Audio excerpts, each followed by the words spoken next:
church family, we're going to try something new. As we go through the letters of John, I wanted to try to bring a midweek aspect to it to carry over from Sunday to Sunday. So my thought was we'd take a short little clip and we would choose one verse that we just preached on this past Sunday and analyze it together. So here we are. I don't know what to call it. Midweek exegetical study is kind of too long of a name. So I guess if it's something you like, suggest a name of what to call this so that we can fit it on a graphic. But what we're going to do, just to try to fill in that Sunday to Sunday time, we're going to look at one verse. I've got it in both the Greek and the English, and we will exegete it together. I will show you part of what I do to prepare for a sermon with just one verse, and look at some of the pieces that are built into the words themselves that we don't get if we don't really study it. So without any further ado, I'll spin the camera around so don't get car sick on the way, and we'll look at this. All right, I'll zoom it in a little bit so that we can hopefully see better. So here we have 1 John chapter 1 verse 2, and at the top up here I have the Greek, and then down here is the English Standard Version, the ESV. So I've already gone through the Greek and done a very literal dictionary definition, word for word correspondence translation. So this isn't the best English translation, and it sounds a little funny because there's a lot of extra words in Greek. So just this first line, it says, "And the life was revealed, and we have seen, and we witness, testify, and we report."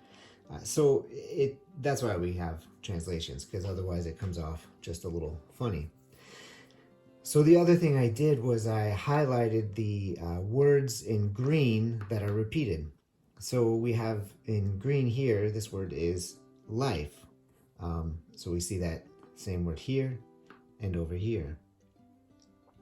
The other thing I did was to highlight these three verbs because they all have the same endings. So in Greek, that's an easy way to tell what person and number the verbs are, and it gives us a clue also to what sort of tense they are. So so we have that information ready, and we can look at the English a little bit and get a better feel for what we do.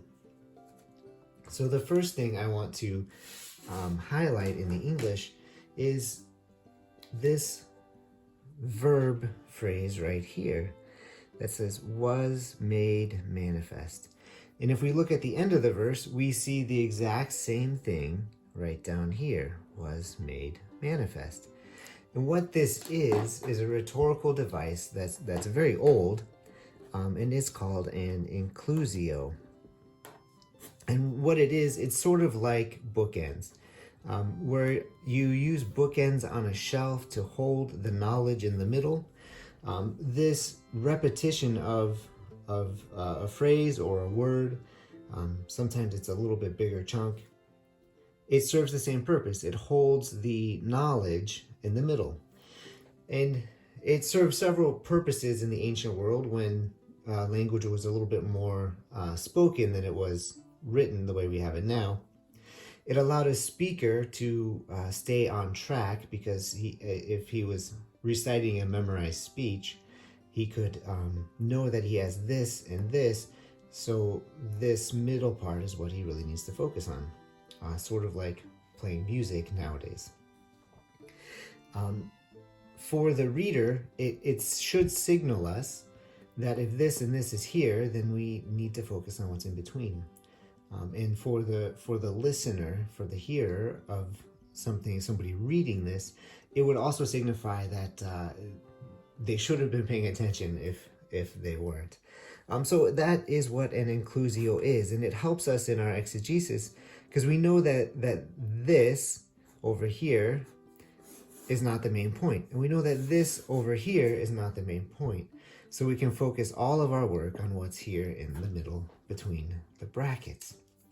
So what's in the middle between the brackets? Well, we have this same string of verbs.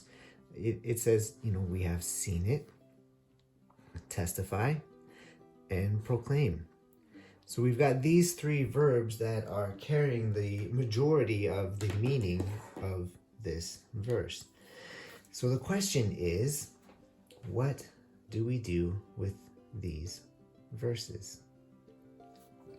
As we seek to understand them, the first thing to notice is that they're all a little different. So this we have is a different tense from these two. But we know that they're also very similar based on our Greek analysis that we've done already. So if we focus on it, we have seen, this is really a verb of experience. John has seen it with his physical eyes. He knows this, he's seen it. And that leads us to our next verb, testify. And testify, and also we have seen it, these two verbs in Greek, they come from the language of the Greek courtroom. It is sort of like going through a legal deposition. That's the type of language that this verse is really highlighting. But testify it's a very interesting word because it means that the person is going to vouch for or attest to some sort of objective reality that they have seen or heard. So that's what's fascinating about it. This word means that this person is going to vouch for or attest to a piece of objective reality that has been mediated by their personal experience. And that is something that legal courtrooms throughout the world, throughout time and space, have always found to be a trustworthy piece. So how do you pronounce somebody guilty or innocent? You rely on those who testify, because those who testify vouch for or attest to the truth based on a piece of objective reality that has been mediated by personal experience. So what John is really saying here in his letter is that the truth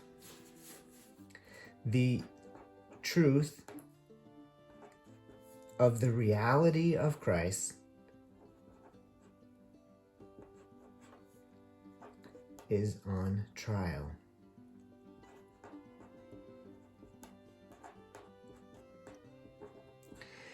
The truth of the reality of Christ is on trial.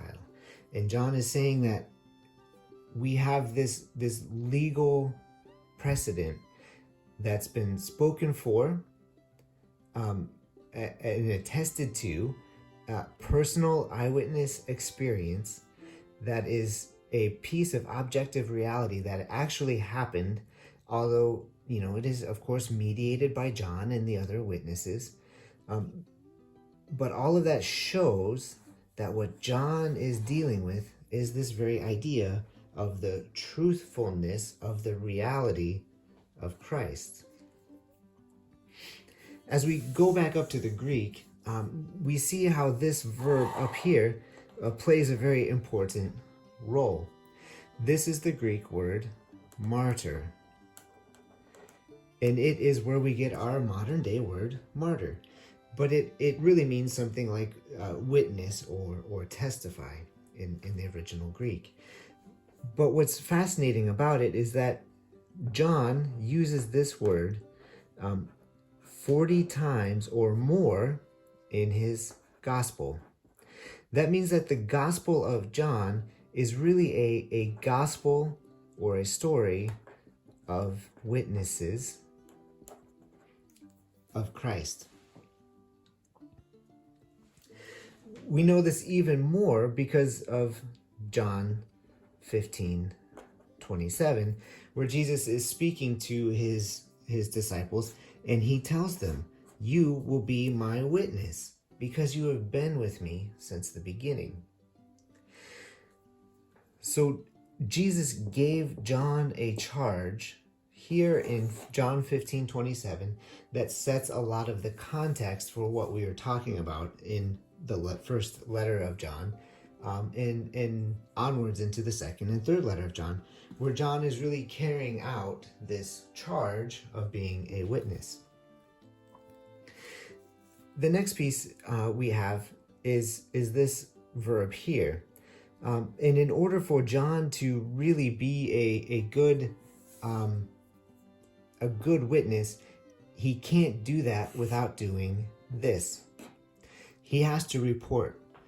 Witnesses have to vouch for what they saw. That's just part of being a witness. So he has to report back or proclaim to somebody what that is. So that's one of the difficulties of being a witness, is that you have to actually testify to something. But what we have here is this string of verbs that then build up to something. Karen Jobs, the New Testament scholar, points out that we have seen here it's the perfect, it's in the perfect tense.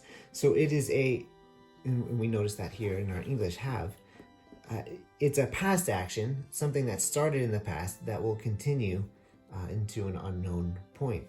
So John saw in the past, but yet he testifies in the present, and he proclaims in the present. So that builds that timeline. So we see this timeline of experience. And then after that experience of something, in this case it's the experience of Jesus, there's a witness or a testimony, or an attestation, and then there is a report or a proclamation, and that is equal to evangelism. So if we add all of this up, Karen Jobs is saying that is what is necessary to proclaim the gospel. You can't just experience it. You can't just testify to it. You can't just proclaim it. But you have to have all of these in this sort of timeline between experiencing the reality of something, in this case Jesus. So John has experienced the reality of Jesus in his life and in the life of the world. He then can attest to the reality of Jesus both in his life and in the world, and then he can tell others about it, and that is evangelism. But all of those things are necessary in order to have this. So that's one of the main themes of John's letter. He is a trustworthy witness. The words he says are real. They actually happened. He experienced it. He saw it. He noticed it in his own life. And that is part of what fuels what he has to give as a witness. And that's part of what we too need to consider in our own lives. You and I, we both experienced Jesus in our lives. We know what he's done for us. We know how he's changed our thought lives, our patterns, our behavior, our loves. And we need to attest to what he's done in our lives and in the life of the world. But we also have to tell people about it. We can't just keep knowledge to ourselves. And with those three components, we are sharing the gospel message. You and I are also called to participate with John in this effort, in this proclamation of the eternal life, which is with the Father before the creation of the world. It's an amazing thing that we get to experience, that we get to participate with John and worship our God as we do it. Okay, well, I hope that this would only be 10 minutes and I've gone way over that. If you find this useful, if you like it, let us know. We'll try to keep it going. Until then, go experience Christ, attest to his reality, and then tell somebody about it.